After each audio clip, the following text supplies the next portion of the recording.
first step is to simply click on insert in the top left corner. Then what we're gonna have to do is simply go to media and then simply drag YouTube. Now here, if you want, you can scale this up, and then what we're gonna have to do is simply scroll down, and as you can see, we have the video link here. So if you want to add a custom video, you're gonna have to go back to YouTube and then simply choose whatever video you like, and then click on these dots and then click on share. Then we're gonna have to copy this link and go back to Framework and simply paste it right here.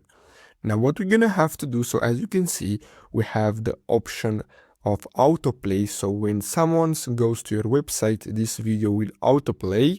And then we have here the thumbnail quality, so we can increase the quality if you want. And basically that's it. So I really hope you found this video helpful. Don't forget to like and subscribe. Thanks for watching.